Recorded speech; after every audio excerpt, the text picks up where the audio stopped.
Hey guys, welcome to the Liberal Hive Mind, a channel solely focused on exposing the abundant hypocrisy of the left. Remember the last 2 years how Democrat Senator Joe Manchin became public enemy #1 of the woke Democrat left? He's standing in the way of progress. He's a fake Democrat, a Republican, a paid corporate stooge. The narrative was that Joe Manchin was standing in front of this incredible, historic, groundbreaking legislation that was going to solve every single societal dilemma there is. That was the narrative, but honestly, I think Joe Manchin saved the country from total economic collapse, and whether or not he has a D next to his name or whether I agree with every single one of his stances or his voting track record, I think it's pretty much undeniable that from 2021 all the way to 2023, Joe Manchin should get credit as a courageous hero who stopped a destructive Biden agenda. I think in 2020 hindsight, that's clear for most people with at least a rudimentary understanding of budgets and basic economics. Well, now the situation is a little bit different because Democrats no longer control the House, and so Joe Manchin isn't that last final boss, that final barrier stopping the destructive Joe Biden agenda. Now it's a Republican House, and Joe Biden and the rest of these Democrats are doing their usual shtick, oh, those evil Republicans standing in the way of my historic progressive agenda. But of course that isn't the case at all. Republicans right now are doing the Lord's work, exposing Joe Biden's disastrous agenda. And let me show you guys exactly what I mean by that. We got some stuff to get into, so let's roll the tape. All right, folks, so the Republicans are putting Joe Biden's new budget proposal on blast. Here's Chip Roy on the House floor. This great country racked up the level of debt that we currently have today relative to the size of its economy in 1946. But why was that? To rid the world of fascism, to confront our enemies, defeat those enemies, and protect this great country.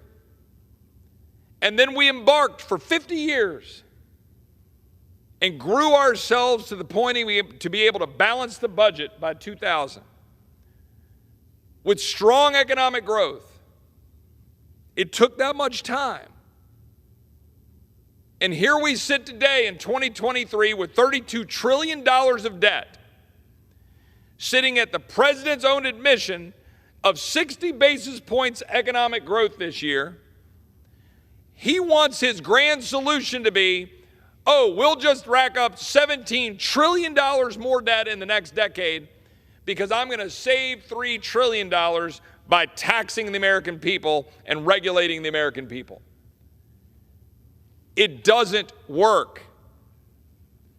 This is President Biden's actual form of voodoo economics. Every member of this body should look to cut spending this year of the federal bureaucracy, return it to pre-COVID levels as a baseline, save $3 trillion by getting government out of the way, restore economic growth and hope and opportunity for our kids and grandkids, stop funding the very things that are undermining our well-being, secure our country, secure our border, have a sparingly used but lethal non-woke military that will kill people and destroy things when they need to, and restore the greatness of this country by shrinking Washington and growing America. You know, once again, it's a real drag that people don't actually pay attention. I mean, first of all, you expect rigorous debate on the House floor, but just look how empty the chamber is. More than 90% of the so-called representatives don't even seem to put a day of work in. But Chip Roy, of course, we know is cut from a different cloth, and he's present on the House floor quite consistently, and this time he is exposing the absolute truth. Joe Biden is such a dishonest clown. He's claiming that Republicans are holding the country hostage, using federal default as a bargaining chip to crash the country for political gain. It's an outright lie. Republicans are standing in the way of a nearly $7 trillion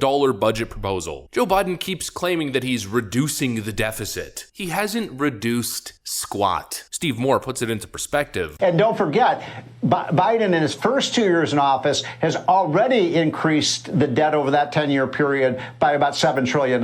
So in other words, if we just stuck with the Trump programs, the 10-year forecast would be $7 trillion lower. Joe Biden's economic agenda and his government funding agenda can only be described as fiscal insanity. Democrats generally rag on Donald Trump by falsely representing his economic data, using data from the last year during the height of the pandemic to paint his entire term as fiscally irresponsible. But the last year of Trump's first term was a once-in-a-generation freak incident that nobody had experience with. I think we can cut him some slack, and at the end of the day, it was the House and the Senate that was passing these massive spending packages and putting all the stimulus into the economy. What's truly egregious, however, is how government budgets and spending plans still have yet to revert to pre-pandemic levels. We're now going on the third year of Joe Biden's administration planning to spend trillions upon trillions upon trillions of dollars that the US simply cannot afford. Joe Biden claims that Republicans just want to crash the economy to make him look bad and win the next election. It's a garbage talking point. It's an outright lie. Everything Joe Biden says seems to be a lie. His next talking point on the issue is that his spending proposal is totally responsible. In fact, it's fully paid for and, quote, will bring down the deficit. He is lying and manipulating the data just like he does with all the economic data that he presents to the American public. The same way that he manipulates the jobs data, people simply going back to work after the pandemic claiming that he's created jobs. He's not reducing the deficit. What he's actually referring to when he claims that he's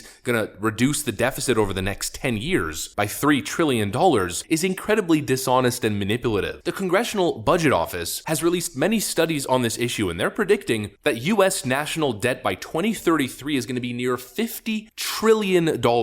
You heard that right, a national debt of $50 trillion. Joe Biden claims that his economic spending agenda is going to reduce that debt by $3 trillion over the next 10 years. So essentially what he's saying is that instead of increasing the debt by 20 trillion, we're actually only going to increase it by 17 trillion, as if that's some sort of massive win. Whoop-de-frickin-do. What is that, a 15% debt reduction over the next 10 years, essentially barely taking a bite into the US national debt and practically doubling it over the next 10 years. That's Joe Biden's responsible fiscal agenda. That is absolute craziness. When Chip Roy says that he's gonna level the country, at this point, I don't think that's hyperbolic. Chip Roy's comparison to the 1940s being the only other time with the United States government having a national debt to the size of the economy ratio similar to today is also a great point. He makes the point that the budget did not balance till the early 2000s, and the only way that it got there was through immense economic growth, post-World War II growth, which really peaked in the 80s and 90s. Well, what Joe Biden is proposing is further expanding U.S. national debt, while at the same time increasing personal taxes, increasing corporate taxes, and even proposing an unrealized capital gains tax, which is one of the most insane things I have ever heard in my life, and essentially by itself would crash the stock market, essentially shackling the American economy and creating a scenario of perpetual minimal growth moving forward. In other words, the United States government is never going to get out of debt because you need substantial economic growth and activity to even be able to pay off that debt in the first place, which will not happen if you tax the American people and American corporations into the ground. Joe Biden's economic agenda is patently insane. This type of economic agenda ensures one thing: a slowdown of the American economy, making America less competitive on the world stage, essentially handing an even greater economic competitive advantage to foreign nations that seek to leapfrog ahead of the United States. It ensures the further degradation of the American manufacturing sector. Joe wants to increase the corporate tax rate from 21 to 28%. He wants to make it harder, not easier, to run a business. He wants to financially squeeze businesses, which is in turn going to lead to lower wages and less jobs available. He wants to also financially squeeze the top 1% of American earners, which sounds good in theory, but all it really does is hurt the world of venture capital and investments. You know, incredibly wealthy people don't hold all of their money in cash and gold and keep it locked away in a secure safe, hidden away from the American economy. People with immense amounts of wealth take that money and invest it back into the economy. Whether they're investing in big businesses, small businesses, investing in real estate, building more homes for people to live in. Well, what Joe Biden is trying to do is take money out of the markets and put it into the government's hands for them to use, frankly, and obviously, totally inefficiently. The only way you have a balanced budget, the only way you truly increase the standard of living is by creating an environment